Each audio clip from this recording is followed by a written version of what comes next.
Hello दोस्तों, आज हम लोग घटना चक्र पॉइंटर का इतिहास का तीसरा पार्ट देखेंगे, वैदिक काल। तो आइए शुरू करते हैं। वैदिक काल, इससे पहले सिंधु सभ्यता और इससे पहले 2 पार्ट और हो चुका है और हम लोग देखते हैं आज वैदिक काल। आर्य शब्द का इंगित करता है श्रेष्ठ एवं वंश को। क्लासिकीय संस्कृति में आर्य शब्द का अर्थ होता है एक उत्तम व्यक्ति। सबसे पुराना वेद ऋग्वेद त्रयी नाम है। ये 3 वेदों को ही त्रयी कहा जाता है, जिनमें से ऋग्वेद, यजुर्वेद और सामवेद है।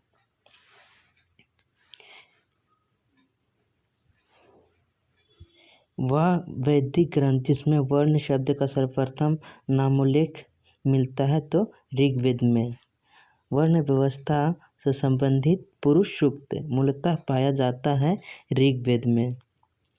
अथर्ववेद में औषधियों से संबंधित है। ऋग्वेद में ईश्वर की महिमा का उल्लेख है और यजुर्वेद में बलिदान विधि है तथा सामवेद में संगीत का स्रोत है। सुमिलित कीजिए। ऋग्वेद में स्तोत्र एवं प्रार्थनाएं हैं। यजुर्वेद में स्तोत्र एवं कर्मकांड है। सामवेद में संगीतमय स्तोत्र है और अथर्ववेद में तंत्र मंत्र एवं वशीकरण है। ऋग्वेद, यजुर्वेद, अथर्ववेद तथा सामवेद चारों वेदों में से वह जिनमें जादुई माया का वशीकरण का वर्णन वह है अथर्ववेद। ऋग्वेद में रचनाएं हैं तो 1028 रचनाएं हैं।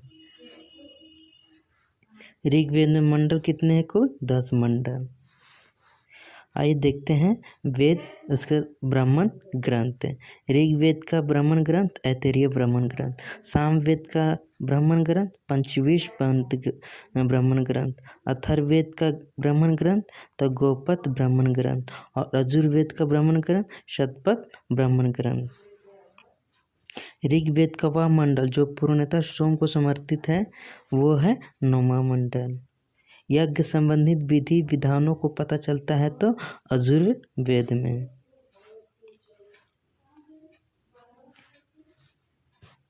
आइए फिर देखते हैं। तक्षशिला, अतरंजी खेड़ा, कौशाम्बी एवं हस्तिनापुर में से वह स्थल जिसकी खुदाई से लौह धातु के प्रचलन के प्राचीनतम प्रमाण मिले हैं तो वो है अतरंजी खेड़ा से। नेक्स्ट देखते हैं हम लोग।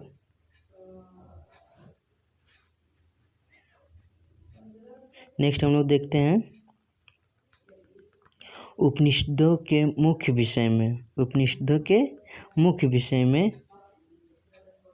है तो दर्शन। उपनिदेशों का मुख्य विषय है दर्शन। ऋग्वेद, प्रवर्तिक संहिता, ब्राह्मण तथा उपनिषद में से वह वैदिक साहित्य जिसमें मोक्ष की चर्चा है तो उपनिषद में। मोक्ष शब्द का सबसे उल्लेख हुआ है तो श्वेतेश्वर उपनिषद में। अध्यात्म ज्ञान के विषय में नचिकेता और यम का संवाद किस उपनिषद में प्राप्त होता है तो कठोपनिषद से। उपनिषद काल के राजा अश्वपति शासक थे केकई के। वैदिक साहित्य का सही क्रम है वैदिक साहित्य, ब्राह्मण साहित्य, आरण्यक, फिर उपनिषद। आरंभिक वैदिक साहित्य में सर्वाधिक वर्णित नदी है सिंधु। सर्वाधिक किस नदी की चर्चा की गई है तो सिंधु नदी की।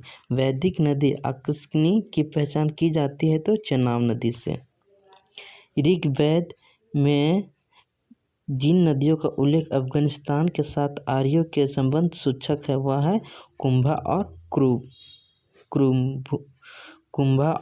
क्रुमु।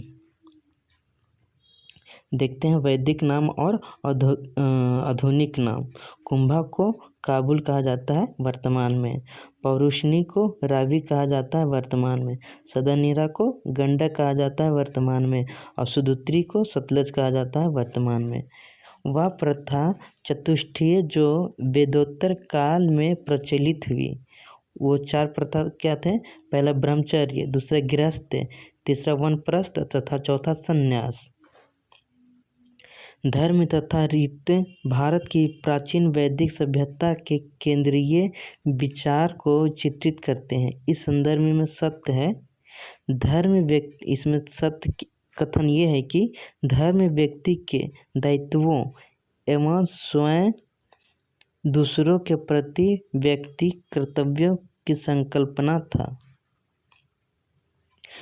रीत मूलभूत नैतिक विधान था जो सृष्टि और उसके अनंतर्निहित सारे तत्वों का क्रियाकलापों का संचालित करता था। अग्नि, बृहस्पति और थॉस, नेक्स्ट देखते हैं, अग्नि, बृहस्पति, थॉस तथा इंद्र वैदिक देवताओं में उसका पुरोहित माना जाता था बृहस्पति को। नेक्स्ट देखते हैं लोपामुद्रा, गार्गी, लीलावती तथा सावित्री में से वह ब्रह्मवादिनी जिसने कुछ वेद मंत्रों की रचना की थी, तो लोपामुद्रा, वो लोपामुद्रा है। ऋग्वैदिक काल में निष्क शब्द का प्रयोग एक स्वर्ण आभूषण के लिए होता था, किंतु प्रवर्ती काल में उसका प्रयोग सिक्के के रूप में होने लगा। वैदिक काल में निष्क आभूषण था गला का। 14वीं सदी ईसा पूर्व का बोगज़कोई अभिलेख महत्वपूर्ण था, क्योंकि यहाँ से प्राप्त अभिलेखों में वैदिक देवताओं एवं देवियों का नाम उल्लेख होता था। उसमें देवी देवताओं के उसमें नाम उल्लेखित था बोगज़कोई अभिलेख में। आइए नेक्स्ट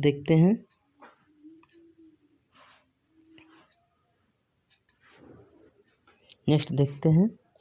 मानसेहरा, शहबाजगढ़ी, बोगज़कोई तथा जूनागढ़ के अभिलेखों में से वह जो ईरान से भारत में आर्यों के आने की सूचना देता है, वो है बोगज़कोई।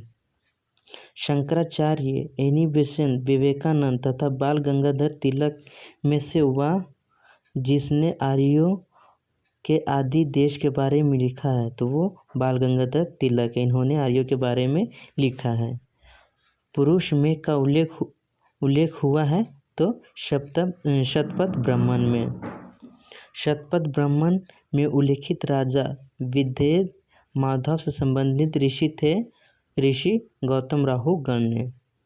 उत्तर वैदिक काल में से आर्य संस्कृति का घूर समझा जाता था अंग और मगध को। गोत्र शब्द का प्रयोग सर्वप्रथम हुआ था ऋग्वेद में। गोत्र प्रथा की स्थापना की थी उत्तर वैदिक काल में। पूर्व वैदिक आर्यों का धर्म प्रमुखता थे प्राकृतिक पूजा और यज्ञ।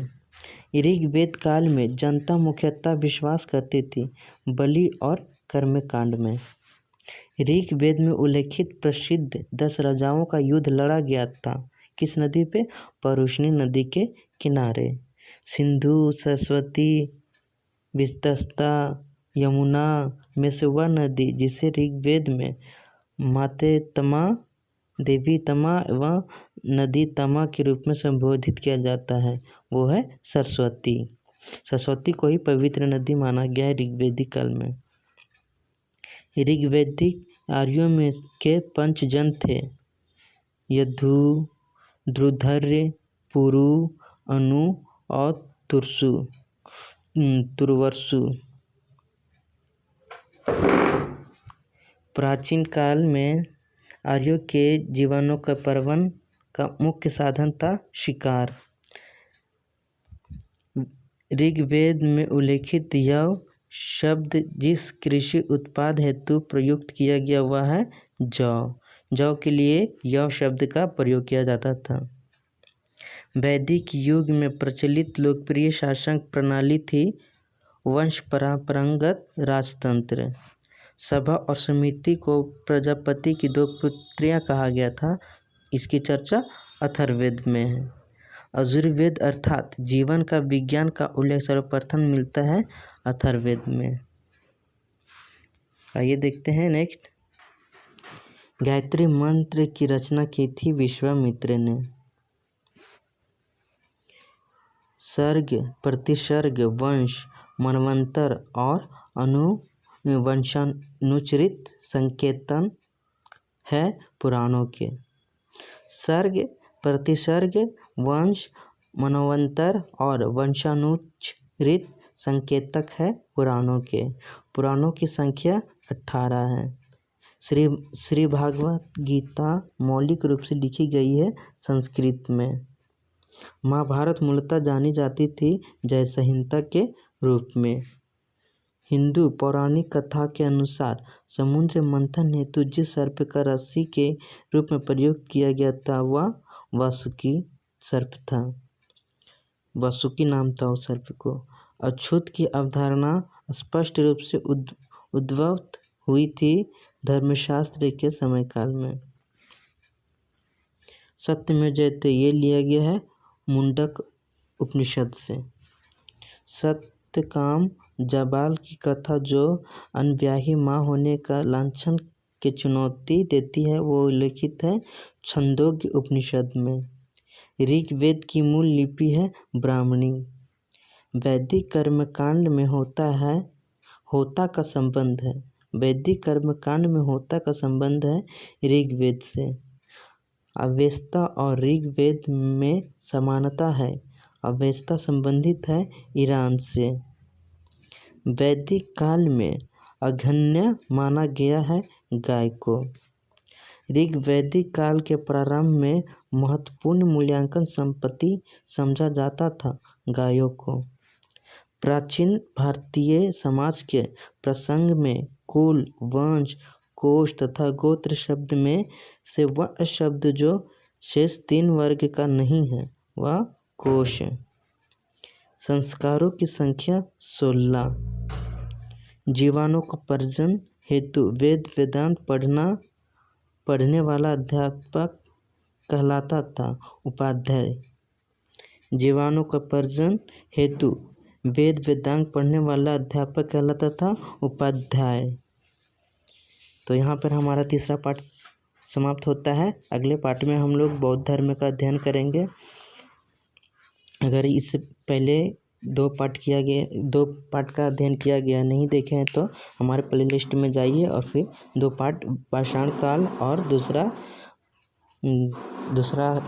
सप्त संधव का ये सिंधु घाटी सभ्यता का काल देखी पढ़िए। अगर अच्छा लगा हो तो लाइक और सब्सक्राइब कीजिए। Thank you.